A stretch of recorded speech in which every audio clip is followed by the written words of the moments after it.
중국이 여러분 약간 좀 얘네들이 진짜 어디까지 가려고 이러나 싶은 그런 행동을 좀 합니다. 이게 이제 아시아 네트워크 뉴스 이렇게 뭐 구석탱이에 있는 이런 뉴스에 이런 게 나왔어요. 리 샹푸 calls for vigilance against hegemony of navigation 이런 식으로 얘기를 했어요. 중국이 여러분 새로운 용어를 만들었습니다. 이거 되게 저는 위험한 행동들을 한다 보는데, 우리가 보통 항행의 자유라고 얘기를 하죠. 그런데 지금 항행의 패권 이렇게 얘기를 했어요. 리샹푸 누구냐면 중국 공산당 국방부장입니다. 중국 공산당 이 국방부장이요.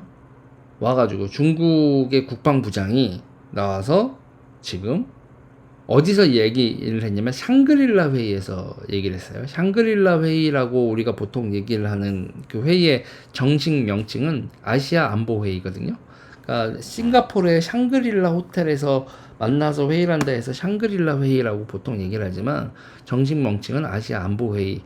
지금 미국 국방장관도 오고, 그러니까는 중국 사실상 국방장관 이렇게 오고 이렇게 하면서 그러니까 이게 체계가 달라서 이게 우리도 인민무력부장 그런 식으로 북한도 얘기했듯이 이 중국 공산당 이런 국방부장 이렇게 되면은 우리 국방부 장관에 해당되는 이런 건데, 거기 참석해가지고 미국의 항행의 자유를 항행의 패권 이런 식으로 표현을 했어요. 항행의 패권을 얘기하면서 이렇게 얘기를 하면서 미국 쪽에 너무 다들 줄 서지 마라, 아시아 국가들. 그 얘기를 저기 가서도 또 했습니다. 그러니까 요새 그러니까 저거는 미국 국방장관도 있고 아시아 국가들 다 모여 있는 데서 그냥 정면에서 얘기를 해버린 거예요. 네. 저기 이제 아시아 안보 회의 이렇게 정식 명칭은 그렇게 되고요. 그래서 영국 쪽에서 맨 처음에 영국 안보, 그쵸? 저기 미국 이게 주최 측이 이게 영국 국제전략문제연구소 그쪽에서 이제 주관을 해서 전 세계 아시아 국가들, 아시아 여기 태평양에 관심이 있는 전 세계 국가들이 참여를 하는데, 미국도 왔고 중국도 온 요번에 6월 5일에 회의가 있었는데요. 그때 한 열흘 정도 됐는데 이때 이렇게 얘기를 했더라고요. 그래서 이제 저는 이제 뭘 보고 있냐면 이 항행의 패권이라는 리샹푸가 만들어낸 이 용어를 대한민국에서 어떤 놈이 중국의 입장하고 똑같은 입장으로 저 용어를 쓰는지 기대됩니다. 어떤 놈이라고 얘기를 했는데 아직 발생하지 않았죠.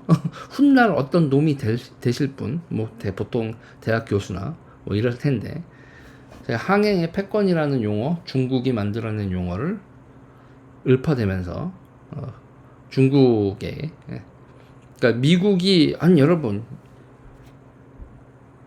그 대만 해협이나 기타 등등에 있어서 공해상에서 자유롭게 다녀라 라고 하는 그런 거고, 그리고 여기는 공해고 중국의 영토 아닌가. 중국은요 뭐라고 얘기하냐면 그게 공해를 미국이 자기 바다인 것처럼 왜 니네가 오더질이냐라는 식으로 얘기를 하는 거예요. 그러면 거기는 자기네들은 자기네 바다인데 자기네 영해인데 모든 사람한테 개방을 하게 해주겠다. 그러면서 공해라고 그러지만 그 공해에서 미국이 이래라 저래라 하는 건 항해의 패권이다. 언어 도단이라고 봅니다. 저는 언어 도단이라고 보고요. 언어 도단이라고 보고, 중국이 결국은 미국은 공해라는 개념을 하고, 거기서 공해는 누구 것도 아니고 공해상에서는 항해의 자유를 갖는다 이런 건데, 중국은 자기 바다에서 너그럽게 베풀어 주겠다. 여러분, 어떤 게 더 자유로운 것 같습니까? 그 바다의 소유권을 주장하지 않는 미국, 항행권의 자유, 만국의 항행의 자유권을 이야기를 하는 미국의 항행의 자유를 항행의 패권이라고 얘기를 할 수 있을까요? 그리고 그 바다를 모든 나라가 다 공동의 것이라고 생각하고 있는 거기를 영해라고 주장하면서 미국 맘대로 뭐 이런 얘기를 하면서, 그러면서 아시아 관계된 국가들은 미국의 입장을 거부를 해라. 참 지금 세상이 여러분 세상이 골 때리게 돌아가고 있습니다.